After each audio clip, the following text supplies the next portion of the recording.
Dongeng anak ajaib. Misteri persahabatan landak dan tupai. Di tengah hutan yang rimbun, hiduplah seekor tupai muda yang bernama Edo. Edo dikenal sebagai tupai yang baik hati dan selalu siap membantu siapapun yang membutuhkan. Suatu hari, saat sedang melompat-lompat di antara pohon-pohon, Edo melihat seekor landak kecil yang sedang duduk cemas di tepi sungai. Landak itu tampak ragu-ragu, tak berani menyeberang karena airnya deras dan batu-batu licin. Edo dengan sigap menghampiri landak itu dan memperkenalkan diri. "Hai, aku Edo. Kamu butuh bantuan?" Landak itu mengangguk malu-malu dan memperkenalkan diri sebagai Lando. Edo berpikir sejenak dan kemudian mendapatkan ide. "Aku akan menyeberangi sungai ini terlebih dahulu dan mencari dahan yang panjang untukmu. Dengan begitu, kamu bisa berjalan di atasnya dengan aman," kata Edo. Lando merasa lega dan sangat berterima kasih. Edo melompat dengan lincah dari satu batu ke batu lainnya, sampai akhirnya ia menemukan dahan yang cukup kuat. Dengan penuh semangat, Edo menyeret dahan itu ke sungai dan meletakkannya sebagai jembatan kecil. Lando dengan hati-hati melangkah di atas dahan itu, sambil menjaga agar duri-durinya tidak menyentuh air. Edo tetap di sampingnya, siap menangkap Lando jika ia tergelincir. Mereka berdua berhasil menyeberang dengan selamat ke sisi lain sungai. Lando tersenyum lebar, merasa sangat senang karena Edo telah membantunya. "Terima kasih, Edo. Tanpamu, aku tak akan bisa menyeberangi sungai ini," kata Lando dengan penuh rasa syukur. Edo hanya tersenyum dan menjawab, "Teman selalu saling membantu, kan?" Setelah berhasil menyeberangi sungai, Edo dan Lando melanjutkan perjalanan mereka menuju hutan yang lebih dalam. Mereka semakin akrab dan bercakap-cakap dengan riang sepanjang jalan. Hutan itu semakin lebat, dan cahaya matahari hanya menembus sedikit melalui celah-celah dedaunan yang tebal. Meski begitu, Edo dan Lando tidak takut, karena mereka tahu mereka punya satu sama lain. Tiba-tiba, mereka mendengar suara gemerisik di semak-semak. Lando berhenti sejenak, merasa sedikit khawatir, tetapi Edo menenangkan dengan mengatakan, "Jangan khawatir, Lando. Kita hadapi apapun yang ada bersama-sama." Ternyata, suara gemerisik itu berasal dari seekor anak kelinci yang tersesat. Kelinci itu terlihat ketakutan dan kebingungan, tidak tahu jalan keluar dari hutan. Edo segera mendekatinya dan bertanya, "Kamu baik-baik saja?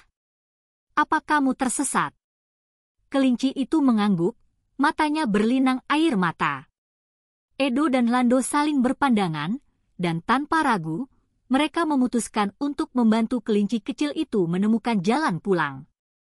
"Jangan khawatir, kami akan membantumu pulang dengan selamat," kata Edo dengan lembut. Edo dan Lando kemudian memandu kelinci itu melewati jalan setapak yang berliku di hutan. Sepanjang perjalanan, mereka menjaga agar kelinci itu tetap dekat dengan mereka, memastikan tidak ada bahaya yang mendekat. Lando menggunakan duri-durinya untuk membuka jalan di semak-semak yang lebat, sementara Edo melompat-lompat di depan, mencari jalan yang aman. Berkat kerjasama mereka, akhirnya mereka berhasil menemukan jalan keluar dari hutan, di mana kelinci kecil itu mengenali rumahnya di kejauhan.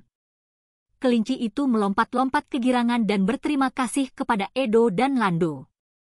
Setelah mengantarkan kelinci pulang dengan selamat, Edo dan Lando melanjutkan petualangan mereka, merasa bangga karena telah membantu teman baru. Mereka menyadari bahwa dalam setiap petualangan, ada banyak kesempatan untuk membantu orang lain, dan itu membuat perjalanan mereka semakin bermakna. Setelah membantu kelinci kecil keluar dari hutan, Edo dan Lando merasa lebih dekat sebagai sahabat.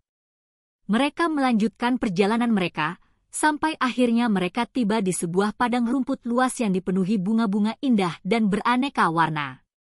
Di tengah padang rumput itu, mereka melihat sesuatu yang berkilauan di bawah sinar matahari. Penasaran, Edo dan Lando mendekat untuk melihat lebih jelas. Ternyata, Itu adalah sebuah kotak kayu tua yang terkubur setengah di dalam tanah. Apa ini, ya? Tanya Lando dengan penuh penasaran. Edo mengangguk dan mulai menggali dengan cakarnya yang kecil dan kuat. Setelah beberapa saat menggali, mereka berhasil mengeluarkan kotak itu dari tanah. Dengan hati-hati, Edo membuka penutupnya, dan mereka terkejut melihat bahwa kotak itu berisi harta karun. Di dalamnya ada koin emas berkilauan, perhiasan yang indah, dan gulungan kertas tua. Namun, yang menarik perhatian mereka bukanlah harta benda tersebut, melainkan gulungan kertas tua yang terlihat seperti peta. Sepertinya ini peta untuk menemukan sesuatu yang lebih berharga, kata Edo sambil memeriksa peta itu dengan cermat.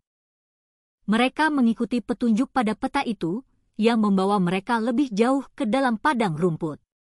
Setelah berjalan beberapa lama, mereka tiba di sebuah pohon besar yang ditandai di peta. Di bawah pohon itu, ada sebuah prasasti batu dengan tulisan kuno. Edo dan Lando membaca tulisan itu dengan penuh perhatian. Harta karun yang sebenarnya adalah persahabatan yang tak ternilai harganya, bunyi tulisan itu. Mereka tersenyum satu sama lain, menyadari bahwa petualangan mereka selama ini adalah tentang menemukan nilai persahabatan. Dengan hati yang penuh kebahagiaan, Edo dan Lando memutuskan untuk meninggalkan harta benda di kotak kayu itu dan kembali ke rumah. Mereka tahu bahwa persahabatan yang mereka temukan jauh lebih berharga daripada emas dan permata. Ketika mereka berjalan kembali melalui padang rumput, bunga-bunga seakan-akan mekar lebih indah dari sebelumnya, dan matahari bersinar lebih hangat. Mereka pulang dengan perasaan puas, tahu bahwa mereka telah menemukan harta yang sebenarnya dalam petualangan mereka, persahabatan yang tulus dan abadi.